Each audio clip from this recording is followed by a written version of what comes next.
Video ഇഷ്ടപ്പെട്ടാൽ like ചെയ്യുക, share ചെയ്യുക, കമൻറ്റ് ചെയ്യുക, സബ്സ്ക്രൈബ് ചെയ്യാത്തവരുണ്ടെങ്കിൽ സബ്സ്ക്രൈബ് ചെയ്യാം. ഓക്കെ, അപ്പോൾ നമുക്കൊരു ബാത്റൂമിൻ്റെ വർക്കാണ് ഈ കാണുന്നത്. ചെറിയൊരു ബാത്റൂമാണ്. അവിടെ നമുക്കൊരു സിംഗിൾ പീസ് ക്ലോസറ്റും വേണം. അതുപോലെ തന്നെ ഒരു ട്രാപ്പും നമുക്ക് ചെയ്യാണ്ട്. അതുപോലെ തന്നെ ഒരു സിംഗിൾ പീസ് ട്രാപ്പാണ് നമുക്ക് ചെയ്യാനുള്ളത്. അതുപോലെ നമുക്കൊരു 13 ഇഞ്ച് സെൻറ്റർ ചെയ്തിട്ട് ടൈലിടുന്നതിന് മുമ്പാണെങ്കിൽ 13 ഇഞ്ച് സെൻറ്റർ ചെയ്തിട്ട് നമുക്ക് ബാക്ക്ഗ്രൗണ്ട് കിട്ടണം. അതുപോലെ തന്നെ സൈഡിൽ നിന്ന് ഒരു 17 ഇഞ്ച് മിനിമം കിട്ടുന്ന രൂപത്തിലാണ് നമുക്കിവിടെ ചെയ്യുന്നത്. അപ്പോൾ അതിന് വേണ്ടിയുള്ള സാധനങ്ങളൊക്കെ ഇറക്കി സെറ്റായിട്ടുണ്ട്. നേർത്താലൊക്കെ ആയതുകൊണ്ട് മുന്നേ സാധനം ഇറക്കിയതുകൊണ്ട് നമ്മൾ പണിയെടുക്കാൻ എളുപ്പമായി.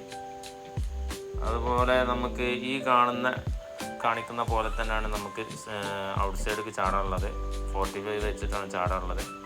അപ്പോൾ ഇങ്ങനെ വന്നിട്ട് ഇതിൻ്റെ സൈഡ് കൊണ്ട് ഇത് ഈ കാണിക്കുന്ന അതേപോലെ തന്നെ 45 വെച്ചിട്ട് ഒരു എൽബോ വെച്ചിട്ടാണ് ഇവിടെ പൊന്താനുള്ളത്. 13 ഇഞ്ച് സെൻറ്റർ ചെയ്തിട്ട് സൈഡ് കൊണ്ട് 17 ഇഞ്ച് അളവിലാണ് നമുക്ക് ചെയ്യാനുള്ളത്. ഇപ്പോൾ നമുക്കൊരു വാട്ടർ ലൈനും ചെയ്യാനുണ്ട്. വാട്ടർ ലൈന് ഈ കാണുന്നത് ഇതിൻ്റെ ടാങ്കിലേക്കുള്ളതും അതുപോലെ തന്നെ ഈ കാണിക്കുന്നത് പൈപ്പും അതുപോലെ തന്നെ ട്രാപ്പ് അളവാണ് കാണിക്കുന്നത്. ഔട്ട് സൈഡിലേക്ക് ഇൻലെറ്റ് വരാനുള്ള ഒരു അളവ് ചെയ്തിട്ടാക്കി വെച്ചിട്ടുണ്ട്.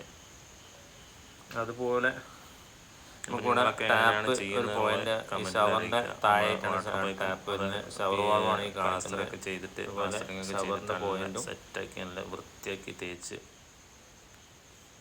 ലെവലാക്കി വെച്ചിട്ടുണ്ട്. ഓക്കെ, ഇപ്പോൾ വീഡിയോ ഇഷ്ടപ്പെട്ടാൽ ലൈക്ക് ചെയ്യുക, ഷെയർ ചെയ്യുക, കമൻറ്റ് ചെയ്യുക, സബ്സ്ക്രൈബ് ചെയ്യുക. ഇഷ്ടപ്പെട്ടില്ലെങ്കിൽ നിങ്ങൾ ലൈക്ക് ചെയ്യണം, ഷെയർ ചെയ്യണം, സബ്സ്ക്രൈബ് ചെയ്യുക, കമൻറ്റ് ചെയ്യുക. ഓക്കെ,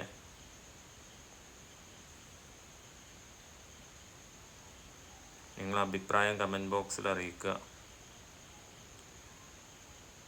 നമ്മുടെ ചാനൽ ആദ്യമായിട്ട് കാണുന്നവരുണ്ടെങ്കിൽ സബ്സ്ക്രൈബ് ചെയ്യാൻ മറക്കരുത്. ഓക്കെ, ഇനിയും പുതിയ വീഡിയോസായിട്ട് വീണ്ടും വരും. അപ്പോൾ നിങ്ങളെ സപ്പോർട്ട് ഉണ്ടെങ്കിൽ ഇനിയും പുതിയ വീഡിയോസായിട്ട് വീണ്ടും വരും. Okay, by.